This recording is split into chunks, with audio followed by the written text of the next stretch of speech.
I, I'm trying to think of something witty to say. Dang it. Mood.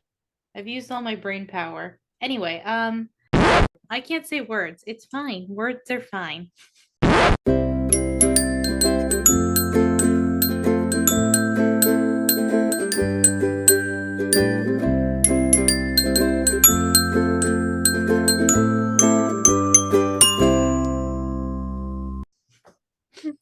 Hello, everyone, and welcome back to Bookish Babbles for the fourth and final part with Sarah, where we talk about Fangirl.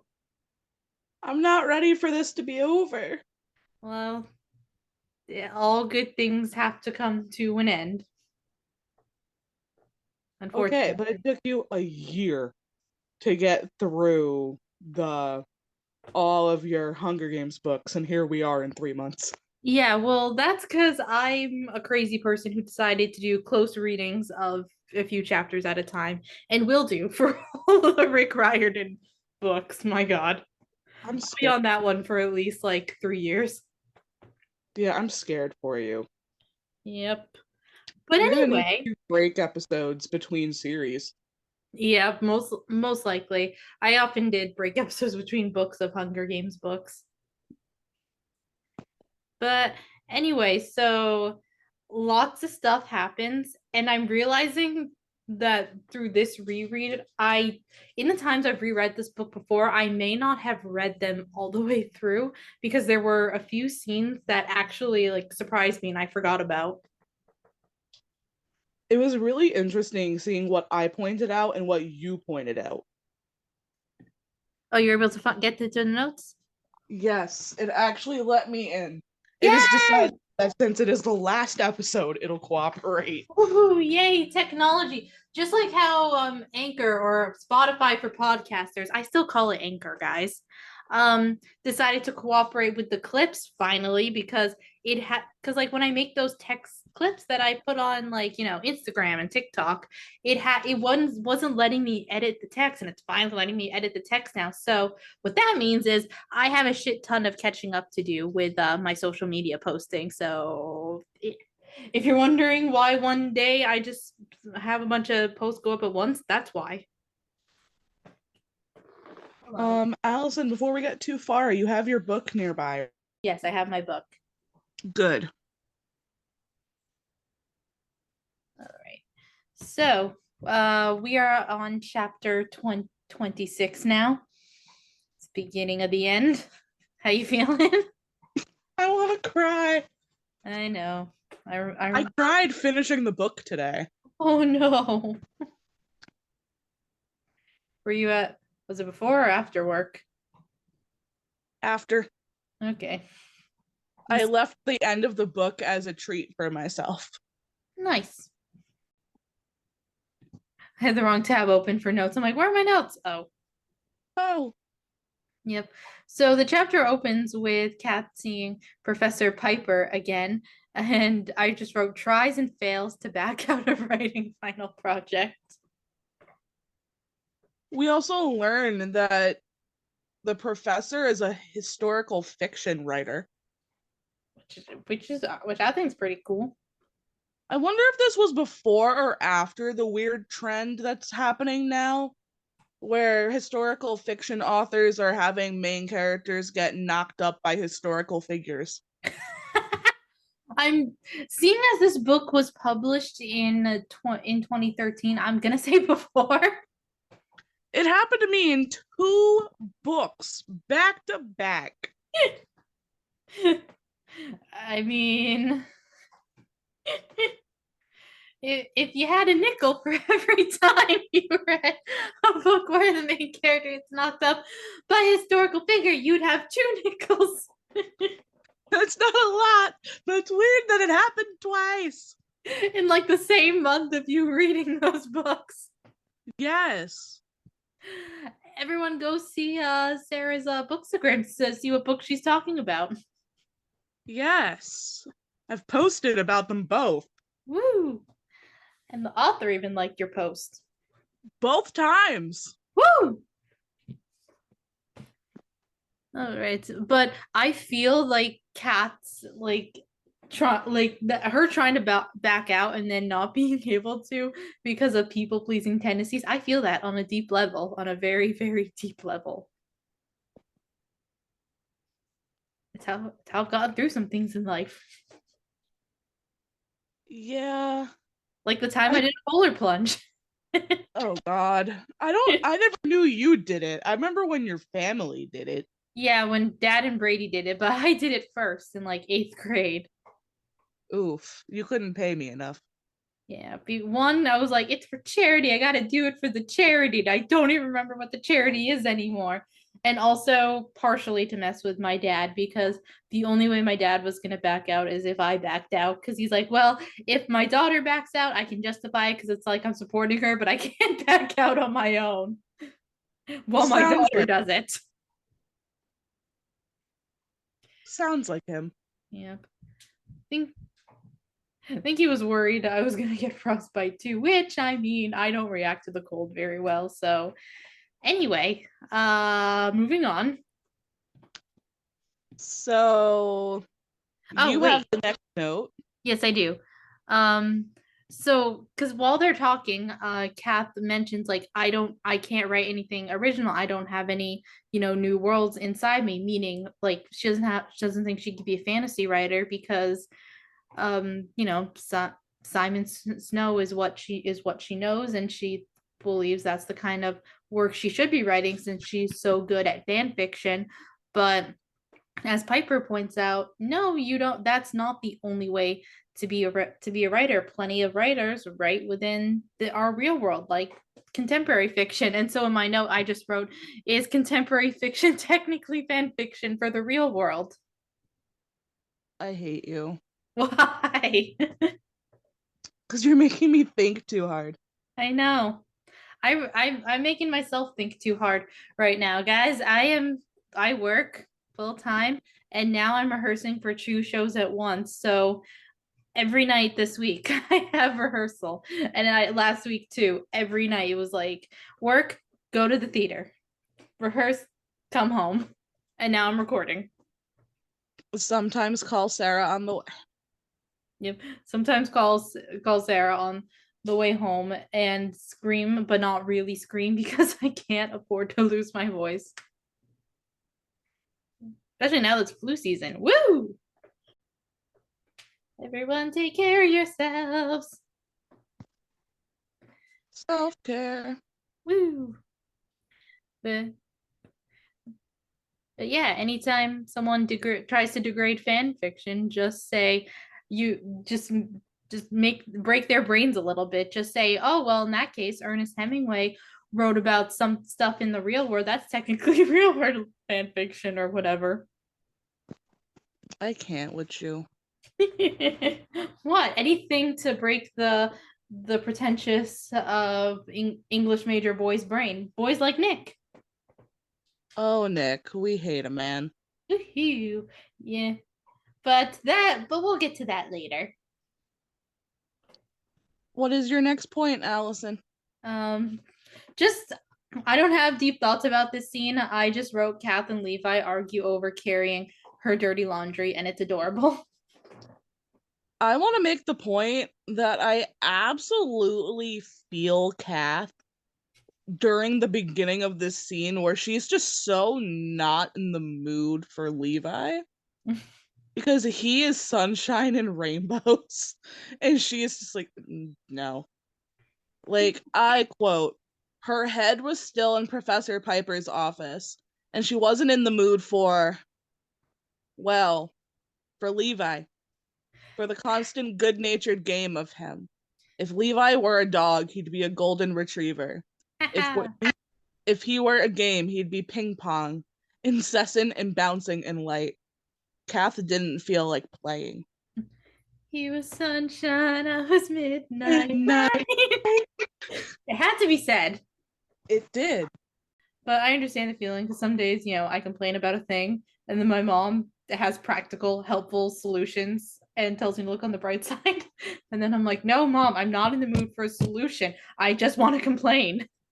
Seriously, sometimes you just need to complain. Mm-hmm. Alyson, your next point, so I can bounce off it. Okay. Also, dot dot dot, he calls her sweetheart. It is precious, and I think we need to acknowledge this paragraph though, Okay. because she is so confused by sweetheart, and his immediate response is, "Would you prefer honey? That reminds me of my mom. What about baby? No. Love boat? Kitten? Rubber duck? You know what? I'm sticking with sweetheart." I kind of like Kitten though. Like it's cute, especially because they are kind of like, grumpy cat, golden retriever pairing. Yes, they really are. But like, also, I'd be the stupid ass who would somehow get called rubber duck because of my rubber duck collection. And you know I'm right, Alyson. It would be a well-earned reputation name. I got gifted a rubber duck over the weekend. Yay! What kind of rubber duck? It is silver and sparkly. Nice. And he lived a hard life inside of the vending machine. Oh He no. has boo-boos. But we Oh, love him anyway. poor baby. Yes, we love him anyway. He doesn't have a name yet. Okay. That was gonna be my next question. Does he have a name yet? Not yet. Well, maybe he can be friends with my because Sarah's influenced me, guys. I have a few rubber ducks, not nearly as many as she does, but I have a few, and one of them is a sparkly gold one that I very cleverly named Goldie. Ha. Yeah. I'm like, I got nothing else. I don't feel like being creative. Goldie. Okay, but it's like me with my childhood Build-A-Bear, Fuzzy the Bear, Yeah. who now has a son, Mm-hmm. Fuzzy Jr. Woo. Okay. And then after that adorable moment, they have a very stressful drive in the snowstorm. Because always check the weather, kids, especially in the wintertime. Seriously. So the drive is stressful. This gave me anxiety before my famous car anxiety. And But now, can we acknowledge that she finally, first of all, tells him that she didn't do the final. mm-hmm. She spends some beautiful time staring at him, Yep, of course. fantasizing about all of the pieces of him that she will kiss. Yep, naturally. Um, don't be tricky with me right now. I'm driving through a blizzard is such a beautiful shot. Yep. Also, me sometimes when we're driving, Truth. like driving through downtown Boston. Oh my god. When we kept getting sent in circles because the fucking parking area was in an alley and we went around the same 2 blocks 4 times. Oh, speaking of driving in bad weather, it was like raining really hard this afternoon. So after work, I left to get to the theater even for rehearsal even earlier than I normally do, just because I'm like, I want plenty of time to get there because I know I'm not gonna be able to drive at my normal pace because of the weather and like I like normally you can go like 70 something on the interstate. I had to go like 50 something, sometimes 40 something in certain areas while driving today Oof. just to paint a picture. And I wanted to make sure I was parked somewhere close so I wouldn't have to do a ton of walking back and forth to the car. I mean, I like to do that anyway because now by the time I leave rehearsal it's like dark and I'm like nope. But basically there's like very few like parking spots in the parking lot of the theater and it's mostly street parking from there, so I wanted to make sure I had one of the coveted parking spots, and I did, only for like 5 minutes after I parked my car. And I'm like, I'll just sit here, read a book for a little while, listen to a podcast for a few minutes, and then a few minutes later, it's like the rain immediately lightened. I'm like, are you kidding me? So we have to acknowledge that Levi and Kath's hands keep finding each other, Oh, of which means course. he's driving one-handed through this storm, which just stresses me out even more. It's like, Especially Bob. since they pass a semi truck that had jackknifed in the median. Mm-hmm. It's like, not the time, you two. You have your book nearby. Yes, I do. Open up to 313. It should be Three. about the same for you. Are you sure? Levi asked after a few miles. About the fiction writing? Are you sure you don't have that inside you? You're fathomless when it comes to Simon and Baz. They're different. They already exist. I just move them around. He nodded. Maybe you're like Frank Sinatra. He didn't write his own songs, but he was a genius interpreter. I hate Frank Sinatra. Come on, nobody hates Frank Sinatra. He treated women like things. Okay. Levi adjusted himself in the seat, shaking his neck out. Not Frank Sinatra, then. Aretha Franklin. Black diva. Roy Acuff? Who? That's my reaction, Kath. Same. Levi smiled, and it made Kath kiss his fingers again. He gave her a quick, questioning look. The point is, he said softly. Something about the storm made them both talk softly. There are different kinds of talent. Maybe your talent is in interpretation. Maybe you're a stylist. And you think that counts? Tim Burton didn't come up with Batman. Peter Jackson didn't write Lord of the Rings. In the right light, you're such a nerd. His smile opened up.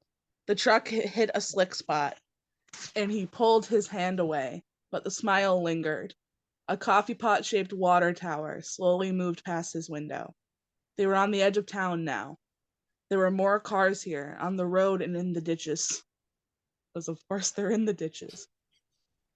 You still have to write that story, Levi said. Why? To bring your grade up. Don't you need to keep your GPA up for your scholarship?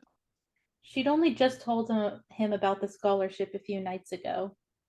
I'm dating a genius, he'd said, and a scholar.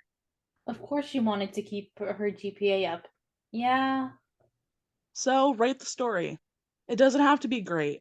You don't have to be Ernest Hemingway. You're lucky you're getting a second chance. Cat side. Yeah. And I think we can call it there. We don't need those last couple paragraphs. Yep. But I love that whole interaction in the way that, remember, he's not a reader. Mm-hmm. But he's still able to talk the language to her. Yep. Because you don't have to be reading physical books to be a nerd.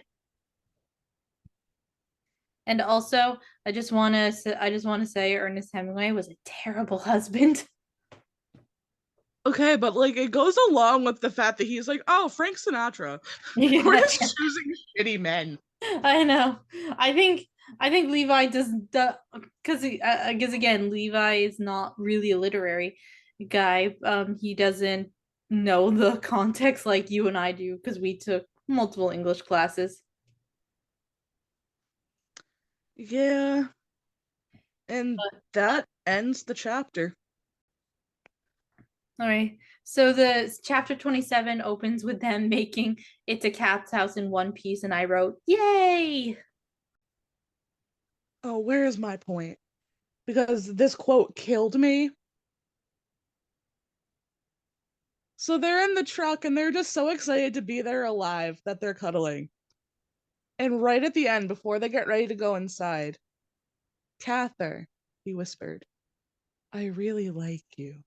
Mm. This dingus. Yes, but he's our favorite dingus. We love him. Yep. And then, of course, Levi being Levi, he's very stressed to meet Kat's dad because, he just drove Kat through a blizzard. He's like, oh shit, I just made a horrible first impression. Well, And he then, also says that he would have driven himself home, but he never should have brought her out. man's willing to risk his own life, but not his baby, not his sweetheart, not his rubber duck. Not his kitten. I just like how we just get all the nicknames out. I'm just imagining someone lovingly going, "Oh, rubber duck." But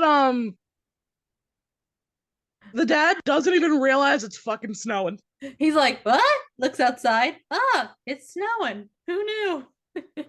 Looks out again. Oh, Levi, you are not leaving. Yeah.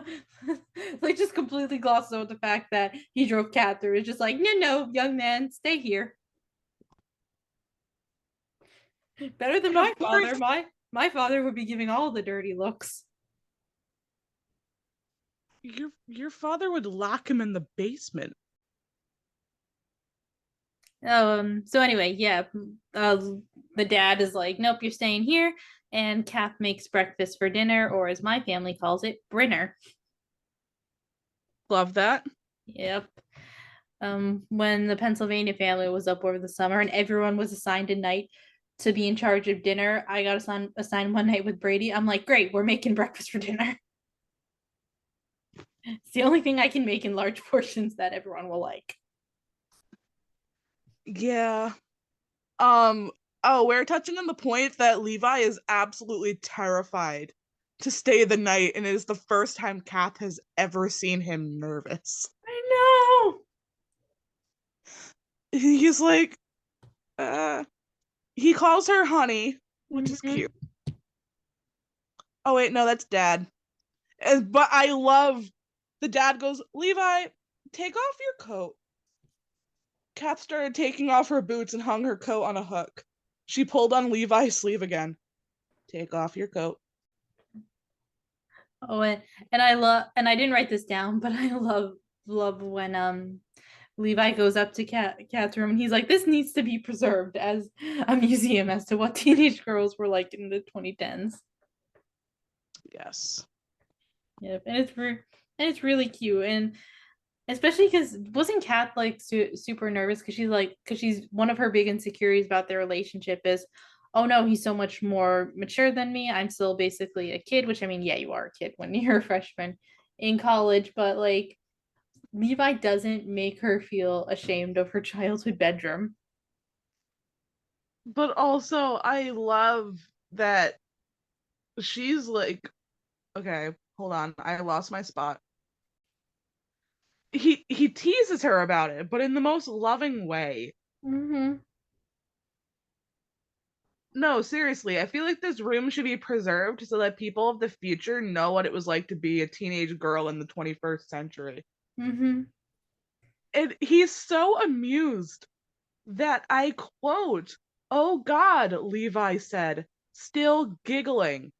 I can't take it. So he's just walking through her room lovingly laughing at her to the point that he's giggling. Mm-hmm. He's so weirded out that the dad just let him into her room with no issue. I mean, most dads would be, especially mine.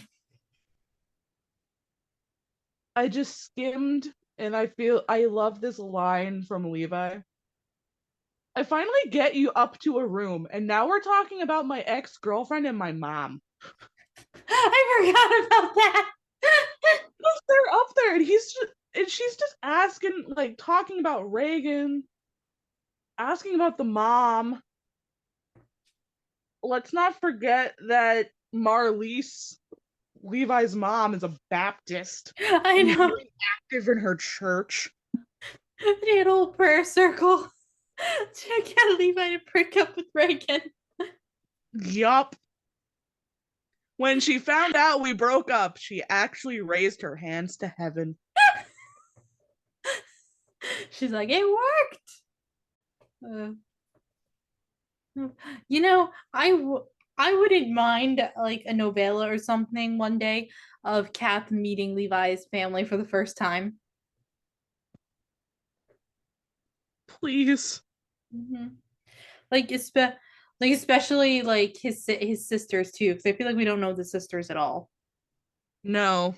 Mm-hmm. then we find out that her mom is an artist. She doesn't miss her mom. She misses Ren. Because let's not forget, they're still not talking. Yes. So then they cuddle because he feels bad. And you know how he diffuses the tension? You How's it? know, he said, I keep wanting to say that it's like Snow threw up in here, but it's more like someone else ate Simon Snow. Like somebody went to an all you can eat Simon Snow buffet and then threw up in here. Yep, But then that's he admits that he doesn't not like it. there you go. Because ultimately, Levi is a nerd. He also was in 4-H as a kid, which we find out right after this, which my ex was in 4-H. No, my ex wasn't in 4-H. My ex wanted to be. But nerdy redneck animal shit. Nerdy rancher shit, we shall say. Okay. That explains it because I'm just like, what? Huh? Who? Um And then Levi crashes on the couch because of course we're not letting the man drive through a blizzard. And then he leaves in the morning. Kath ultimately has a good weekend and manages to avoid talking about Ren with her dad somehow and writes a lot of Carry On. and Sunday afternoon brought Levi back. Take smart steps, 2 at a time. Yup. And then to kind of contrast that, I guess, chapter 28 opens with Kath being excited to have the weekend alone.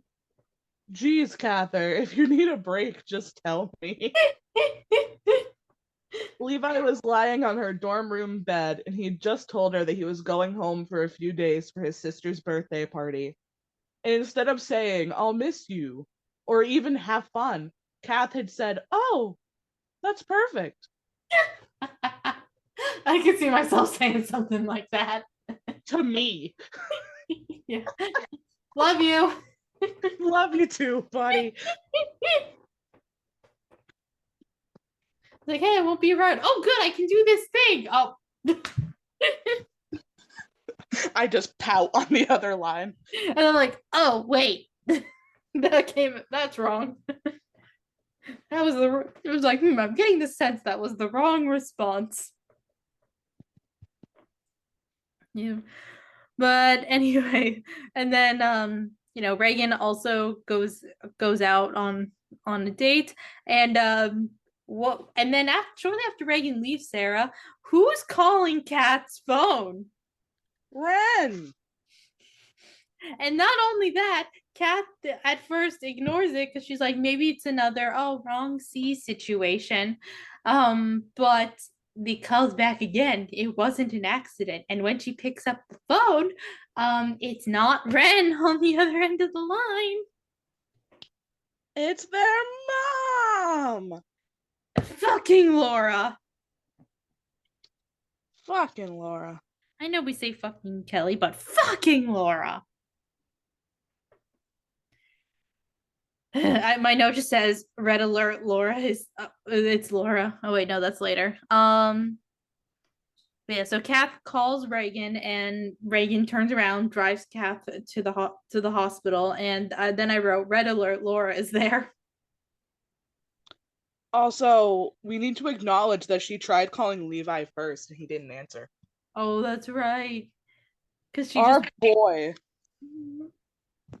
He'd been gone for like 6 hours. yeah. It's like I leave you alone for 5 minutes and things go wrong. I mean, I quote, Katha tried to call Levi first, not because she thought he could help. He was 4 hours away, but she wanted to touch base. The tag kind of base. The kind that means safe. Mm-hmm. Levi didn't pick up, so she sent him a bare bones text, then called her dad. He didn't pick up either. Oh yeah, because your dad is on a work trip right now. Like he took a plane to fly. What? He's down in Tulsa. Okay, thank you. I forgot where he was. And also it's um awkward to say the least, I would think. Yeah. Yeah, just seeing Laura there, like, first time seeing you since, literally 9/11. Not 11. Like, whoops, sorry.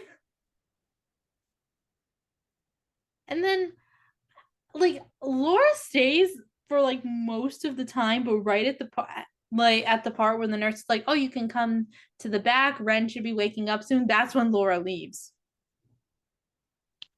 But also, Cather, Laura's mouth and fists were tight. I've reached out to you. I've tried. You're my mother, Kath said. Her fists were even tighter. Try harder. Also, This isn't the time or the place for this, Laura said softly, steadily, tugging on her handbag. I'll talk to Ren later. I'd love to talk to you later, too. I'd love to talk to you, Cather, but I don't belong here right now. And what kills me, Kath shook her head, and her response is, now is all you get. Now is all you ever get. And Laura responds, I don't belong here. I won't intrude like this. And she walks away. it's like, yeah, if you care so much about reconnecting with your daughter, it's like she laid it out for you. Like, this is your chance, and you blew it, Laura. Fucking Laura. Fucking Laura. And what's doesn't Kat say something along the lines of like, "You're my mother. It's not my job to earn you," or something? Let me see. I don't know. I forgot to write it down, but I read it and it killed me. In what alternate universe? Kath felt the rage burst up her throat like a cork popping. What sort of mother leaves the hospital without seeing her kid? What sort of mother leaves? Ren is unconscious, and if you think that has nothing to do with you, you are skimming the surface of reality. And I'm right here, and you haven't even seen me for 10 years, and now you're leaving? Now? Don't make this about me, Laura hissed. You obviously don't want me here. I'm making it about me, Kath said. It's not my job to want you or not want you. It's not my job to earn you. Yeah, that was right before I started reading earlier. Yep. But Laura sucks. Mm-hmm. Her and Nick can go sit in the corner of shame. Along with the creeps who were freaking out about twins. Oh yeah, them. Mm-hmm. I only remembered them because I when I was posting a clip yesterday, it was when we were talking about them. I was like, men suck. Look at these two. Yes, I watched that not long before this call started. Mm-hmm. Chapter Oh, 29. oh, by the way, um, the last note I wrote for this section of the chapter, I wrote, I'm 90% sure Courtney was the one who took Ren and just kind of dropped her off at the hospital. I'm pretty sure Ren, and you wrote in parentheses, or Jandro. I'm pretty sure later when Kath asked Ren about it, Ren says, no, it wasn't him who brought me to the hospital. Now I'm skimming to find out. Mm-hmm. Because we have a later point. No. But I'm not gonna I'm No, not gonna we'll circle around back to that. Chapter 29. So Ren does not look good, obviously. Nope. And because that's what happens to see children. This is what happens when you overdrink and you get alcohol poisoning. You wind up in the hospital. They have to pump your stomach. You'll have to drink this gross charcoal stuff. So not worth it, in my opinion, especially in America with all the medical bills. Yeah. So just not worth it. Drink in moderation. Do it in a in a secure place, and don't overdo it. And make sure you drink plenty of water, because hydrate or dehydrate, and hydration lessens the effects of the hangover in the morning. Trust me, that's why I drink at least half a gallon of water a day. Not that I have been really drinking any alcohol lately, but my point still stands. And eat. Never drink on an empty stomach. No. This has been a public service announcement from Alyson. Yes. So eventually they get Ren out of the hospital. Mm-hmm. And what happens? Well, before that, like Kath and Ren start reconnecting, because nothing like finding your sibling in a hospital to make you resort out your priorities. Yes. Yeah, but someone's waiting for them in the lobby. Two someones. One, of course, our man Levi, just drove all the way from his home just to see Kath just to see Kath and support her, even like for like, I don't know, 5-10 minutes max. And also someone who Ren really likes, Jandro. Jandro. Woo! And it's really cute. Yes. Then they go home and Dad is laying down the fucking law. Oh, dad no messing around.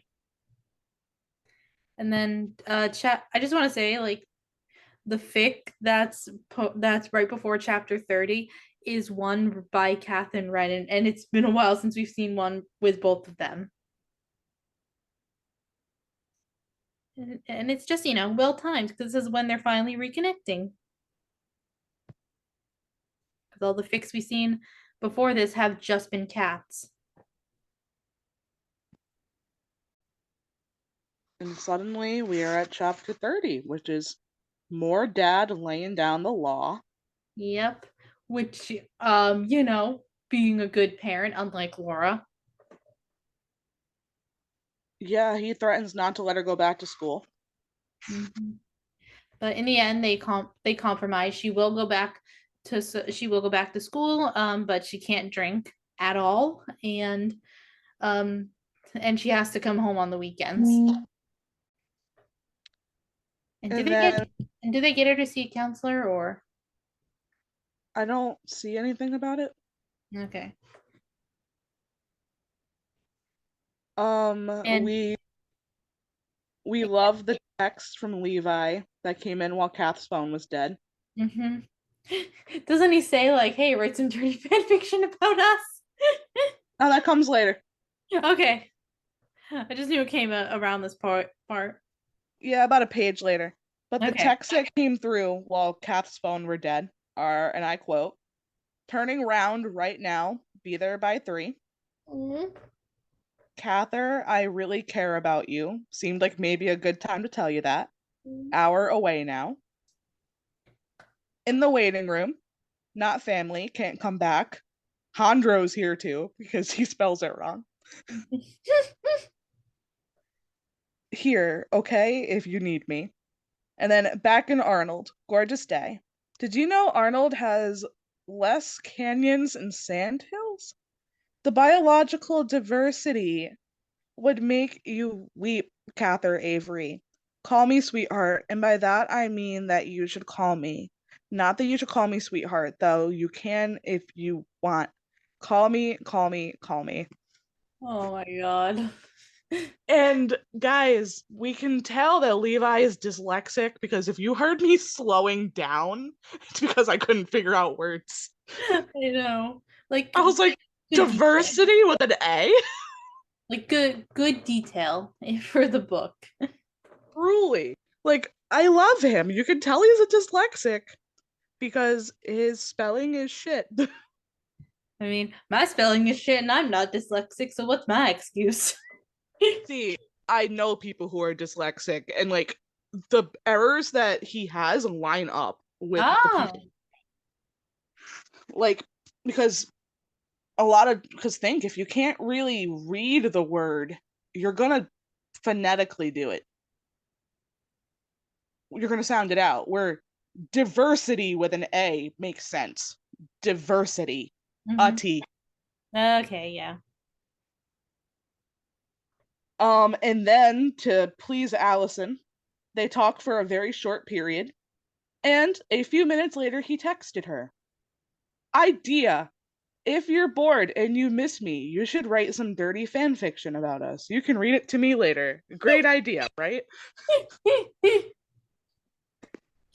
Cat's just grinning like an idiot at their phone. Okay, but Alyson, me lately. What? I said me lately though, Alyson. Yep, I know. Okay, so chapter 31. Don't know where this voice suddenly came from. They're back at school. Chandro! Woo! And Kath and him finally meet, officially. They kind of met in the hospital room, but they're like, actually properly meeting. He's in a frat. Mm-hmm. But he's a very polite frat boy, so yay. Yes. The first thing Levi does is come by the dorm, but it's late and he wants to canoodle, kind of, sort of. So we can't break Reagan's rule. So they sneak out and decide to go to his place and Mhm. Yay. And we read more fan fiction. I need to pause for one of the jokes though, okay? Okay, do it. Until further discussion. If you knew that I wasn't pushing for that, if that wasn't even on the horizon, do you think you could relax and just ... let me touch you? What kind of touching? She asked. Do you want me to show you on a doll? Kath laughed. Touching, he said. I want to touch you. Hold you. I want to sit right next to you, even when there are other options. She took a deep breath. She felt like she owed it to him to keep talking, to at least reciprocate this conversation. I want to touch you too. Yeah? Yeah, she said. What kind of touching? He asked. Did you already give the operator your credit card number? It's so rare that you see Kath being the funny one, and I love it. Mm-hmm. Especially since she's insinuating phone sex. Yep. I mean, she's been writing witty and funny banter and fan fiction for years. Of course, she has that in her, but it's like she's comfortable enough to show now to have that side of her open with Levi, and it's so cute. So I just want to take a moment to appreciate how like we get this much content of them in a relationship and figuring it out, because this was the first time I read a YA like contemporary book, especially that didn't end with them deciding to be together. Like we actually got to see some of the relationship play out. Yes. So just shout out to that. Thank you, Rainbow Rowell. We love you, Rainbow. We just wish you'd been better writing Eleanor and Park. Yep. We all have character development. Yeah. Um, intimacy in the bedroom, Mm-hmm. fan fiction, more Yep. intimacy. And your last note? What is my last note? Hold on. I'm opening the document. Do not spoil this for me. Okay. Because the last time I opened the doc was when we first started. Oh, in which Levi kills me. Yep, again. The last line of the chapter is, you know that I'm falling in love with you, right? Pardon me? Yep. Pardon me? He he's in love. An idiot in love. Woo! No chance, no way. I won't say no, no. Give up, even check the queen. You're in love. Great Disney movie. Very inaccurate to mythology, of course, but still a great Disney movie. What movie are we talking about, Alyson? Hercules. I think you mean Huncules. I walked right into that Listen, I was so excited. I was like, she's gonna fall for it. And then you did. one. Listen, that is a cheap move, especially because I have been going all day, and my brain is now tapping into its reserves. Okay, but it's so much fun, and also I'm sleep deprived. That's what part of this. Okay, fair enough. Anyway, yeah, also I didn't get the best sleep last night either. I had trouble falling asleep for some reason. And I had some not fun dreams too. Although at least it ended with a kitten squishing itself into my face. Woo! That sounded weird. Anyway. So chapter 32. Mm-hmm. Oh, I love this little bit right before chapter 32 because it's from Carry On. Why did I not leave the bookmark where it was? Nope, not that one. God damn, this is chapter 28. What was I thinking? I wasn't. Womp womp. Okay, so this is a piece from Carry On. You knew all along? Not all along, Penelope said, but a long? At least since fifth year, when you insisted we follow Baz around the castle every other day. You made me go to all of his football games to make sure he wasn't cheating, Simon said out of habit. Right, Penelope said. I was starting to wonder whether you'd ever figure it out. You have figured it out, haven't you? Simon felt himself smiling and blushing, not for the first time this week. Not for the 50th. Yeah. Gotta love Dorkson like. Yep. And just like Kath, it's reflecting Kath's right now. So that's why I wanted to read it. Yes. Dorks in like. Yep. And also, speaking of happiness, Kath and Ren are now like, talking every day and actually like being friends, being sisters, like they kind of like they used to, and it's made her so much happier, and Levi's so happy that she's happy about it. Now that Kath and Ren were Kath and Ren again, Levi thought they should all be hanging out all the time. The four of them. Did you know that Hondro's in the ag school? He asked. We've even had classes together. Maybe we should go on lots of double dates, Kath said. And then we can get married on the same day in a double ceremony in matching dresses, and the four of us will light the unity candle all at the same time. Levi said. I'm picking out my own dress. He would look good in it probably. He would. He'd be beautiful. Yeah, he's the type of man who could probably pull off a dress. And then what is Kath struggling with right now? Trying to write Carry On before the last Simon Snow book comes out. And whether or not she should kill Baz. Oh yeah, that's right. And Ren is like, don't do that.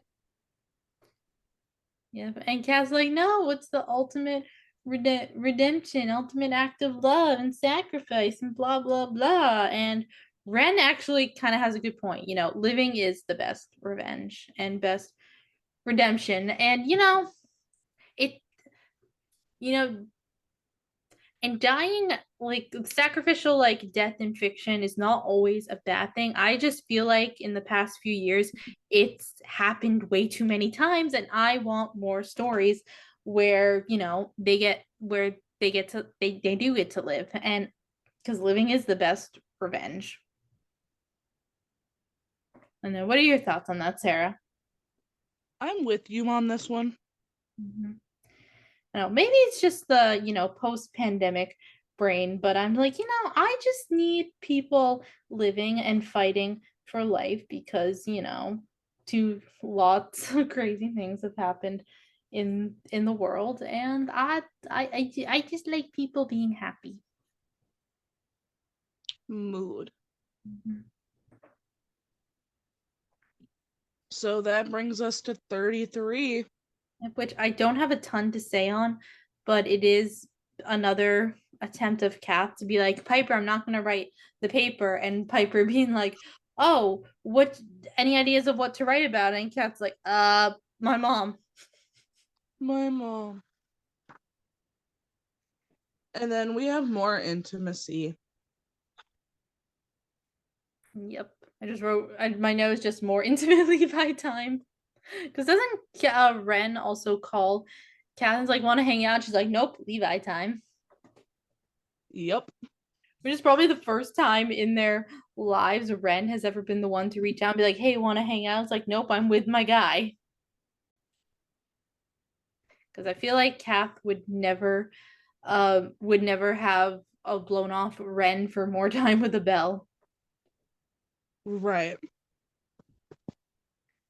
Yeah, speaking of guys, we want to put in the timeout corner. 34. Who Yep. shows up at the door? Yep, my note just says, just when I forgot about Nick, he comes back. He's literally like standing outside Kat's door because like Reagan made him wait out there.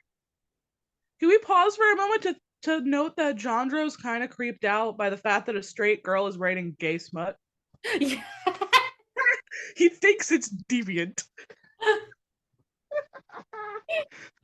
I mean, the boy's from Utah, right? Yeah. No. No. Hold on. I'm pretty sure he's Mexican. Da, da, da. He is, but I swear they said they were from Utah because Kath makes a comment where she's like, I don't think they had Mexicans out there. Wyoming. Wyoming, okay. Wyoming. He's from Wyoming, and I mean, and he's at least he's an ally. He has no problem with the gay smut. He just weird. He just thinks weird that a straight girl's writing it. So, Nick's at the door. Yep. And shall we read his glorious downfall? I thought you'd never ask. Actually, I should have thought of it. What page is it? 403. Now keep in mind, Ren is here for this. Mm-hmm. Reagan is here for this. Oh yeah, we got we got to double up on roles here. And Levi, on top of it all, is cuddling up to Kath during this conversation. He remembers who this asshole is. Yep. Okay, how are we dividing this up? I mean, it's pretty much just Nick and Kath. Okay. Do you want to read for Kat this time? Sure. Okay. You mean you want to be the asshole? Are you okay? Listen, I'm giving you. Listen, I've been Kat this whole time. I want to give you a chance because she's your girl too. I appreciate it. Mm-hmm. We're gonna skip a tiny bit. So, Alyson, you're gonna start at the bottom of 402. Okay. At the part where Nick says, like, okay. Yeah. Okay. Nick cleared his throat. Fine. I came to tell Kath, he looked at her, that my story was selected for Prairie Schooner. That's the university's literal journal, he said to Ren. It's an incredible honor for an undergraduate. Congratulations, Kath said, feeling all used up all over again, like he was robbing her again, this time at gunpoint. Nick nodded. Yeah, well, the faculty advisor, Professor Piper, he looked around the hallway, agitated, then gave a little huff. She knows that you helped me out on my story, and she thought it would be nice if we shared the credit. His story. Ren looked at Kath. Nice? Kath asked. It's a prestigious journal, Nick said, and it will be a full co-author credit. We can even do it alphabetically. Your name will come first. So, what do you think? Is that cool? Will you tell Professor Piper that it's cool? I don't know, Kath said. It's just. After everything, I'm not sure I'm comfortable. He pressed his navy blue eyes into her. You've got to say yes, Kat. This is such an opportunity for me. You know how badly I want this. Then take it, Kath said quietly. She was trying to pretend that everyone in her whole life wasn't standing right there listening. You can have it, Nick. You don't have to share it with me. Nick was pretending too. I can't, he said, moving another step closer. Professor Piper, says it runs with both our names or not at all. Kat, please. The hallway had gotten very quiet. Reagan was looking at Nick like she was already tying him to the railroad tracks. Ren was looking at him like she was one of the cool girls in his stories, oozing contempt. Levi was smiling, like he'd smiled at those drunk guys at Muggsy's before he'd talked Jandro into throwing a punch. Kath went back to pretending they weren't there. She thought about Nick's story, their story, about everything she'd poured into it in the chance now that she might get something out. And then she thought about sitting next to Nick in the stacks, trying to get him to let go of the notebook. Levi squeezed her shoulder. I'm sorry, Kath said, but I don't want any credit. You were right all along. It's your story. No, he said, clenching his teeth. I can't lose this. You'll get another opportunity. You're a great writer, Nick, she said, and meant it. You don't need me. No, I can't lose this. I've already lost my teaching assistantship because of you. Kath stepped back into Levi. Reagan opened the door wider and Ren pushed past Nick, pushing Kath into the room. It was nice to meet you, Levi said, and you'd have to really know Levi to know that he didn't mean it. We love the downfall of this asshole. Woo! Whoa! Also, mentally, when Kath is like, "You're a great writer," mentally, I went, "Not." Not. Like, I hate the fact that she means it. yeah. Is he though? Is he? Exactly. Yeah, but she's like, finally, now start blasting Karma by Taylor Swift. Karma is my boyfriend. Karma is a god. Anyway, also my note that I wrote because of that line where it's like Kath is like Reagan was looking at Nick like she was already tying him to railroad tracks. I wrote would totally help Ren hide Nick's body. Reagan. Or Reagan help hide Nick's body. Ren would help too. Ren would immediately. So Kath and Levi are out. She doesn't want to talk about Nick, but something feels weird. And she agrees to make him an omelet again. Yep, specifically at Levi's place. Yes. And then they argue. Yep. And Levi's mostly his big insecurity is like, does Ren not like me because we never hang out when we're together? And she's like, I don't want you to like my twin more than me. Because Kath is so used to being like the quote unquote, like, less desirable twin because Ren was always the one getting guys and the one everyone wanted to spend time with. And then they end up making up and kissing and burning the omelet. Yep. Like the last line of the chapter is like, she had to make him another omelet. And Levi specifically says to Kath, it's like, I choose you over everyone. Yes. Like it's not I choose you over your sister, I choose you over everyone. But what's really important comes after that, right after that line.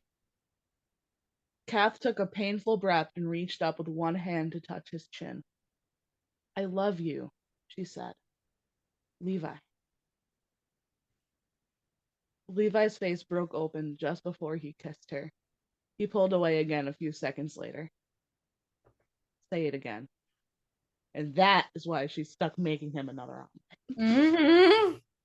And it, and like, because Levi said before, "I'm falling in love with you," but isn't I believe, unless I'm missing something, Kath is the first one to say like the three words, "I love you." I love you. It's her first. Yeah, it's just because Kath doesn't trust easily, and the fact that she said it first and opened up to him about that first, it's like, oh my god, oh my god. Like, are they an example of he fell first, she fell harder? I don't know. I feel like he fell hard and fast. True. Anyway, we're almost there. Chapter 35. So we're getting to really close to the end. It's like the end of freshman year. They're talking about their plans for next year, and Reagan and Kath plan to be roommates again, which I love. Yes. And Ren is going to move into the same building as them next year. Mm-hmm. And also, they're planning to go to the midnight release of Simon Snow and the Eighth Dance. Woo! And Levi is the one who wants to dress up. Yup, which is, I love this man. We love him. A baby. Mm-hmm. And suddenly we're on to 36. Yep, and the whole chapter is just a fight and a makeup. Yeah. Because this whole time, Kat's been so determined to finish Carry On before Eighth Dance comes out, because it's this arbitrary deadline she has in her brain.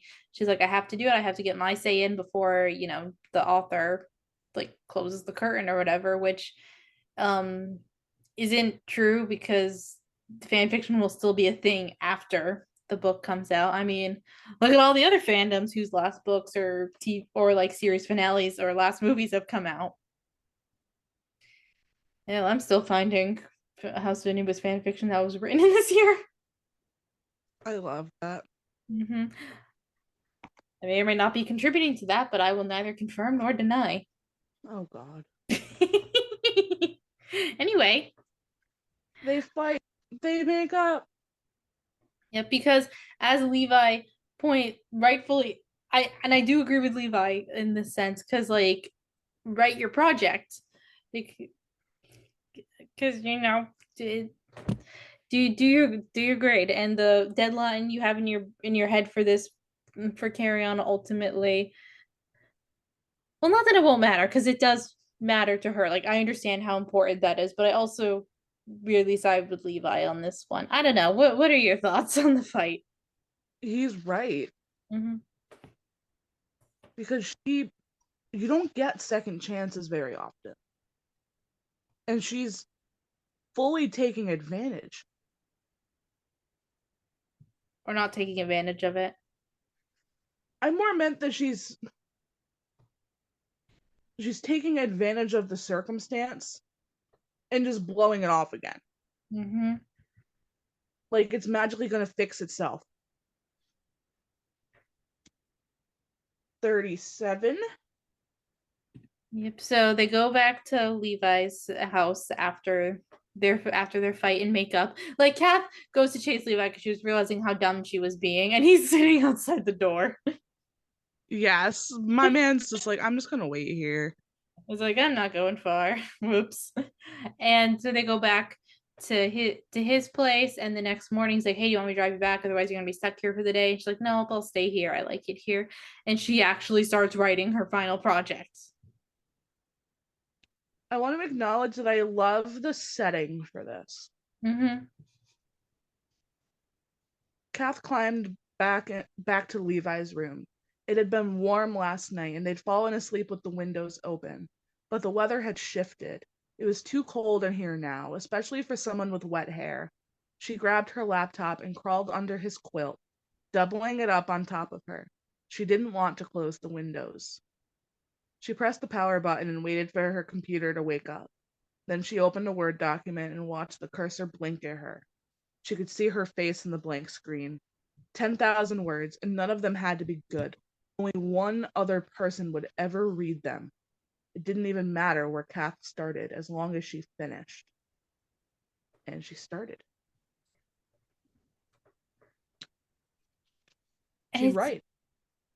And I love how freeing it is for her to realize that she only one other person is going to see it, Professor Piper, because she's so used to when she's writing Carry On, like thousands of people reading her stuff. But she does it. She finishes it all. Mm-hmm.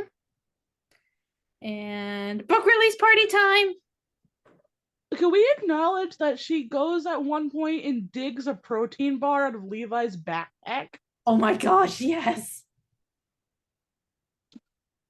And kept writing until she heard him come upstairs? Mm-hmm. But release party time. Yes.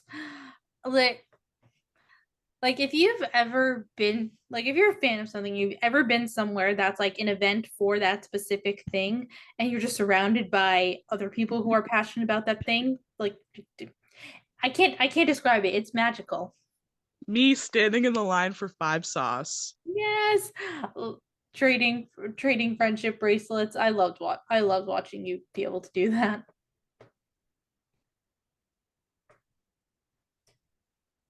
Like I was basically the lead. I felt like the Levi for that situation. I was just having fun watching you have fun. Yes, I was in my prime. And then we got Barricade for sound check, and I just died. I know it was awesome. Like I wasn't even a Five Sauce fan the way you were, and I was like, oh, this is great. Yeah, Like I was having Barricade. fun. Barricade, though. Mm-hmm. And I was just happily passing out bracelets and freaking the hell out. No, it was awesome. Both of our girls end up crying, which I Yeah. love. I mean, I would be too. So, did I ever tell you about the one and only time I actually went to a midnight release for a book? No. So it was specifically for Harry Potter and the Cursed Child, the play that reads like bad fan fiction, Oh written by yeah. written by she who must not be named. Of course. So I went like me and Sam went to the local our local Barnes and Noble for the midnight release, and it was fun. Like in the hour like leading up to it, they were playing like Harry Potter trivia. Everyone was walking around, just having a good time. Most of us were in like Hogwarts robes. It was great. Then we bought the book, and Sam and I stayed up till like 2 a.m. I think read half of it because it was a script. We were basically reading it like a play, and I wasn't even registering all the bad writing because I was just having too much fun reading this with my friend. I love that. Mm-hmm. And then looking back, I was like, "Oh, what were these writing decisions?" Yeah. So where are we, Alyson? So we are on chapter 38, and you in all caps wrote the second to last sentence of. The second sentence in the last chapter is the first sentence of the book. Holy There shit, was you're a right. boy in her room. Holy shit, you're right. I didn't realize it until this read, and I was sitting in the living room with my mom, and my jaw just dropped. I let out this big gasp, and she goes, "What?" And I go, "I never realized that before." Full circle moment. There was a boy in her room, Mm-hmm. in Kath's bed, taking up way more than his fair share of space and eating the rest of her peanut butter. Yep. And also, right before this chapter, we got the little snippet we get is from Simon Snow and the Eighth Dance, which I thought was really cool. Yes. And then they read. You read together. Also, Kath is a much better girlfriend than I would be in that situation. Yeah, you'd be racing through it. Yeah, I would be. At that point, I would be like Ren. I would have already read the book and be struggling not to spoil it for anyone else.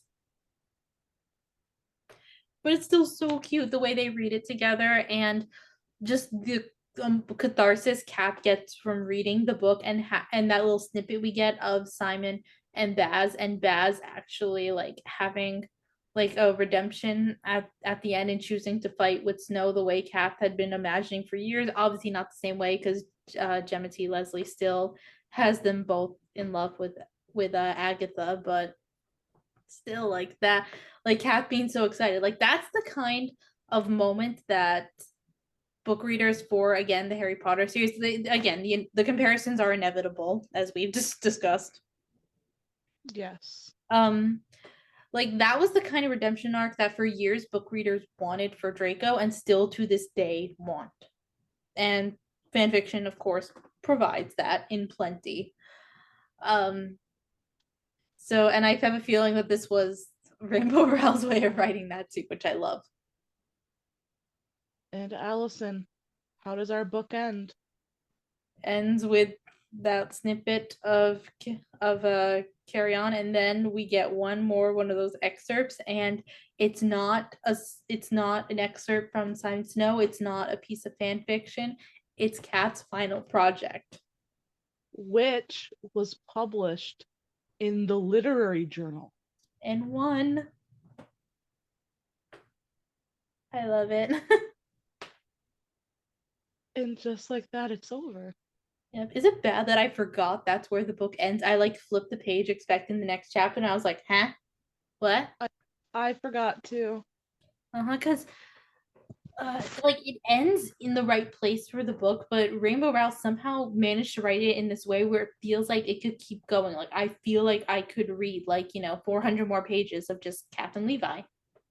Yeah. And in a way, I think that's the beauty of the book, because it feels like it can keep going. Like they have a life outside the book, which might encourage fan fiction. Yup. Actually, I should have looked up if there probably is fan fiction of this book. Let me just pull up AO3 real quick. I'll be mad if there isn't fanfic for this book. If there's not, we're gonna write it ourselves. Mm-hmm. Yeah. I'm offended that I can't find. Maybe I just need to look deeper, but I can't find specifically fangirl fanfiction on AO3, but there is some on fanfiction.net. Gross. Fanfiction community, we need to do better. Because the platform that Cap writes on fanfics is clearly supposed to be AO3, and the fact that I can't easily find fangirl fanfiction on AO3, we need to fix that. We do. Okay, this is a call to action. All right. Anyway, other than that, final thoughts? I'm gonna go cry about this book for a couple days. Okay, fair enough.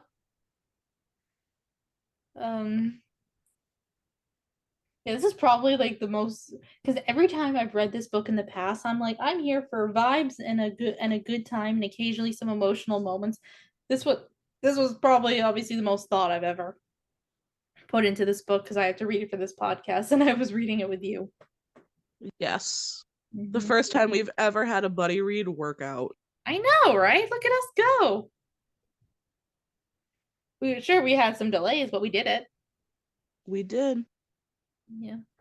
And maybe I think I can see us one day when the last volume of the manga comes out. I feel like we could revisit this just and purely talk about the manga. Or when the 10th anniversary comes out and we get an extra scene with Levi and Cap. That's right. Oh, let's not forget that they make a cameo in Landline, one of Rainbow's other books. Yes. So, and again, it just adds to the fact that Kath and Levi still live on, and it's beautiful and wonderful.